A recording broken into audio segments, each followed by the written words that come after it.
Hey everybody, 8-Bit Josh here, and welcome back to my new post-apocalyptic diorama series, Life After People. Yeah, this is my new series. This should be the second episode. If you didn't watch the first episode, I'll put that up in the link that in the top right corner.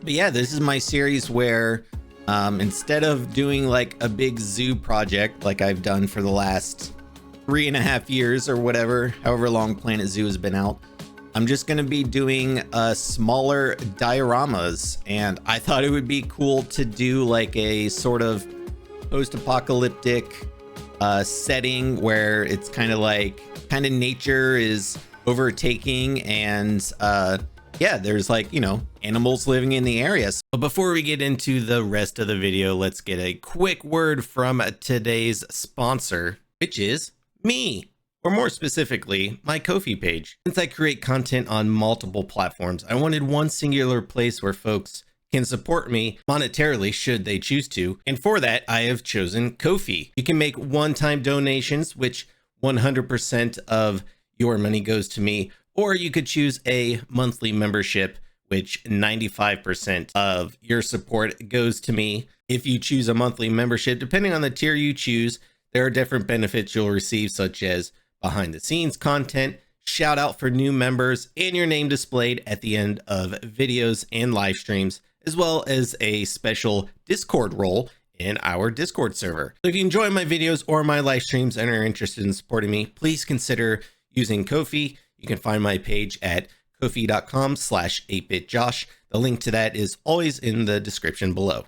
So this one, you might actually recognize this building if you followed my last zoo, which is called Meridian Springs. That's my Horizon Zero Dawn themed zoo.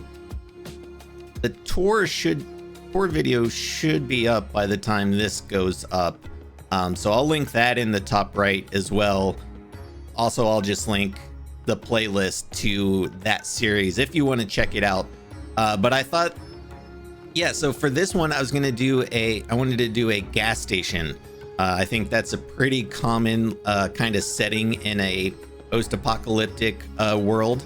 And this building, I was like, you know what, it actually kind of would work pretty well as a gas station. In Meridian Springs, it's a restaurant. So I just took the restaurant out, and then I'm just kind of updating it and changing a few things here or there, adding the corrugated like metal roof, and making the actual like foundation brick instead of just wood.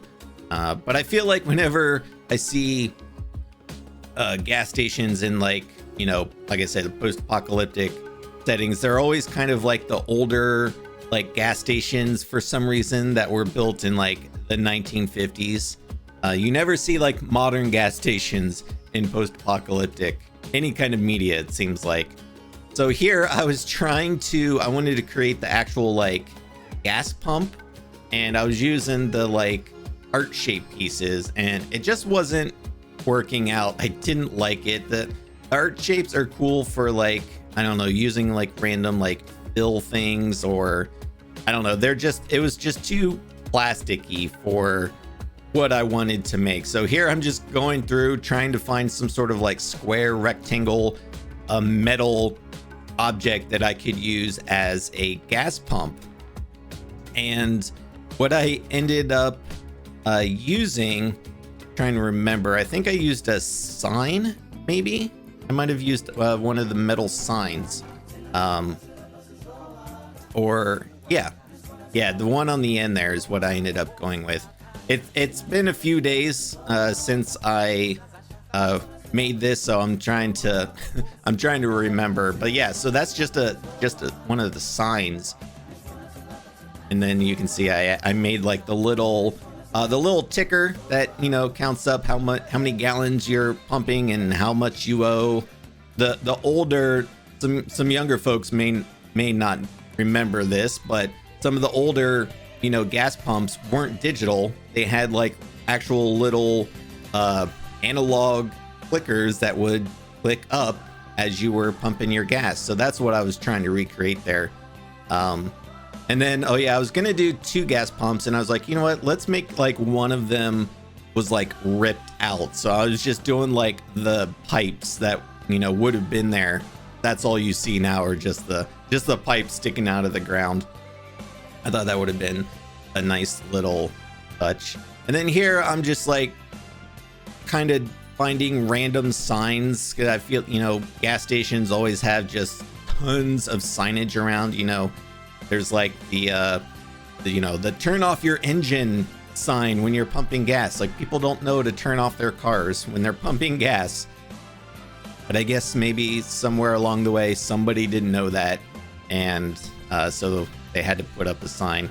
And then I wrote ice on that one sign. I was like, oh, I should do an ice box. You know, like all gas stations have, you know, the bags of ice that you can buy, at least here in the States. I don't know how common that is elsewhere in the world. So I was like, yeah, I'm gonna make an old ice machine. So this was also pretty fun. Again, trying to find, because ice machines, they're all metal, and trying to find, you know, the right kind of metal pieces to actually make it. And I think it turned out like pretty well, actually. I'm pretty happy with this little metal ice machine. What I'm doing here is trying to find like doors. So I think I ended up, what did I use there? Like the girder pieces, like the end piece, and just recolored it gray, and it worked out pretty well. And I was like, you know what? I actually want to make the actual like interior of the gas station, where people go in and pay. You know, they've got shelves of various things, snacks and motor oil and things that you can buy. So that's what I was doing here. Just kind of, oh yeah, there's the angry archer. Man, I use him a lot in my builds. If you've, you know, been following my channel for a while, if you don't have the angry archer, definitely grab him off the workshop, because I forget the name of the person who made him, but he's roughly the size of like the people in the game. So it's a great way to kind of gauge, like, you know, the size of things you need to make. So yeah, just adding like glass and in the window and shelves. And then I did the door. I wanted it to be like it was kind of like hanging off the hanging off the hinges a little bit. Put the ice machine over there. And then I was like, oh, you know, the other thing gas stations have, they all have, you know, the roadside gas stations all have the big sign. They're always like really huge so that you can see them from far away. So kind of keeping with the, I guess like 1950s sort of theme, I wanted to give this like what the 1950s thought the future was going to look like. I think I was thinking a little Fallout-ish with this sign. The, you know, Fallout series is like the world ended in the 1950s, so that's when kind of technology and, you know, designs and things kind of stopped. So everything kind of has that 1950s look. So that's kind of what I was going for here. And again, with the art shapes, I was just trying to find like random things just to add some detail to this sign. I don't think I ended up doing anything. Oh yeah, I named it Bob's because I feel like that's like that's a good, like, I don't know, gas station name, I guess. Yeah, and again here, just trying to find like random details. I don't know, nothing was really working. I wanted to do like a metal, like, kind of frame around the outside, and here I was using like the rusted pipes, and well, they're not really pipes, but I use them as pipes a lot. But again, it just really wasn't working out. That was way too big. I don't even know what I was thinking there. But I ended up just using one of the clocks and just kind of like positioning it around the outside, and that kind of worked okay. But yeah, that was a nice little sign there. I think it worked out pretty well. And oh yeah, so I was also gonna do, I also did like, you know, like the actual road that's next to the gas station. So I wanted to have like the little like turn off where people, because you could get gas on either side. So I had to have like the little turn off. And then for the actual like gas station, like property, I just went with a big slab of concrete. This is the road, using the just plaster pieces, coloring them kind of a darkish gray to kind of look like worn out asphalt. One of my favorite things so far in this series that I've been doing is making like the roads and concrete look crumbled and like falling apart. Like with all the new, like, well, they're not really new anymore, but like the decal pieces that we have, like the grunge and the cracks and all that stuff,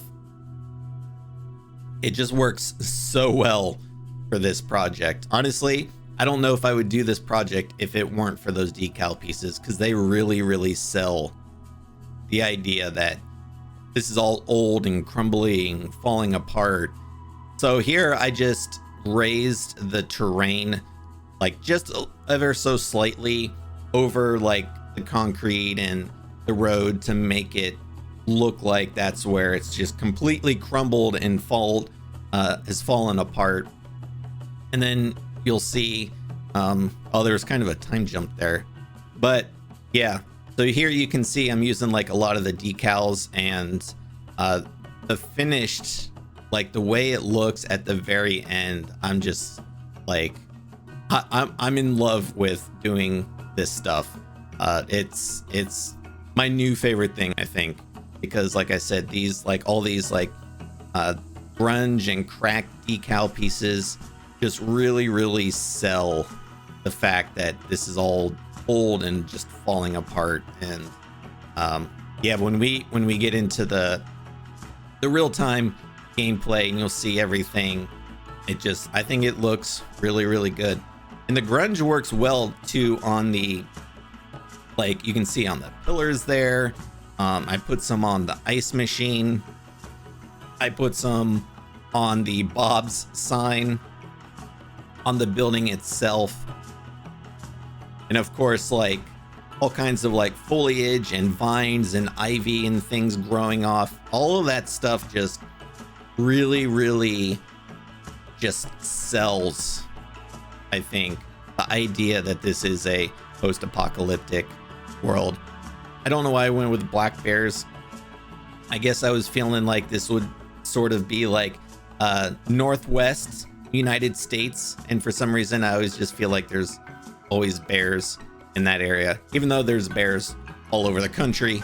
I don't know, that's just black bears just seem to work with this setting, I think. Yeah, I think that pretty much does it for the time lapse. So let's jump into the diorama and we'll take a look at the habitat. All right, and here we are. So here is Bob's gas station, and like I said, man, I just think it turned out really good. It's, man, it's the, I know I already said it during the time lapse, but it's the cracked decal pieces, the grunge, the like nature kind of overtaking things just really sells, I think, the post-apocalyptic setting here. I really like this sign. I think that just looks really good. I like the little like small sinkhole here. We've got like the pipes. Who knows where that water's coming from? It's probably just rainwater. We got the like power line poles here and all that stuff. I really like the Jeep like kind of crashed into the pillar there, and then you've got like all the cracks and everything. I did like kind of like little grunge pieces under like the tire, like almost like little tire marks. And then yeah, the gas pump, the pipes where the other gas pump was. Who knows what happened to that one. It's just completely gone. Again, the ice machine, I don't know why I like it so much. It just turned out really cool. Adding the grunge decals to that as well, again, just really sells the whole look of everything. The inside is not like anything crazy, but you know, gas stations, I feel like they never are. Plus, you know, this has probably already been looted over the years. Whatever was in here is long gone. I did realize when I was recording the time lapse that I actually covered up the wood floor in there, but that's okay. I think that actually works out pretty well, just using the concrete there. As for the bears, I gave them, I don't know, I felt the kind of shipping container pieces here worked well as like they're kind of like, yeah, they would probably just make something like this their like actual like little home where they sleep. So you can see a couple in there sleeping there. I put this log here so that they could go up top if they want to. That is all traversable. I actually had to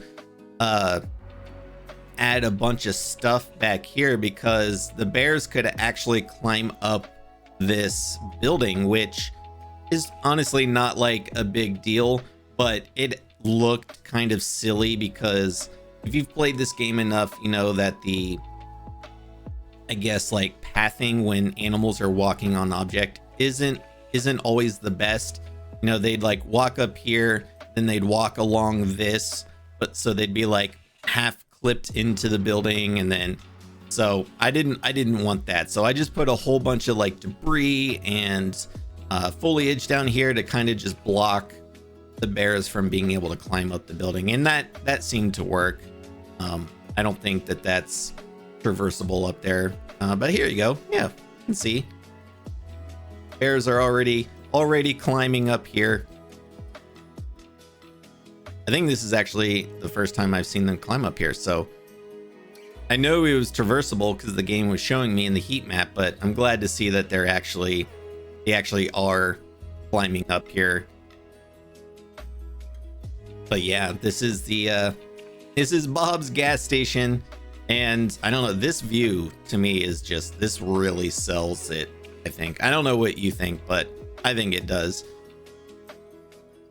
And I'm looking forward to you know, coming up with new ideas. And by the way, if you have like ideas for like a setting, please let me know in the comments. I, you know, already have the first handful of episodes ready and recorded, so I may already have done it, but I still would love to know your suggestions, because like I said in the last video, this is my long-term project now. I'm not doing another big zoo project. Meridian Springs, my Horizon Zero Dawn zoo, was my last kind of big zoo project, so I'm just going to be doing these like smaller dioramas, and I think it's going to be a lot of fun. So yeah, definitely, like I said, let me know your suggestions for like a setting, a post-apocalyptic setting.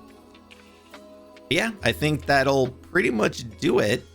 If you haven't watched the first episode, which is my tiger habitat ruins, make sure to check that out as well. And if you aren't already subscribed, make sure to subscribe, hit the bell icon, and that way you get notified when I post new videos. And yeah, thanks for watching, guys. I will see you on the next episode.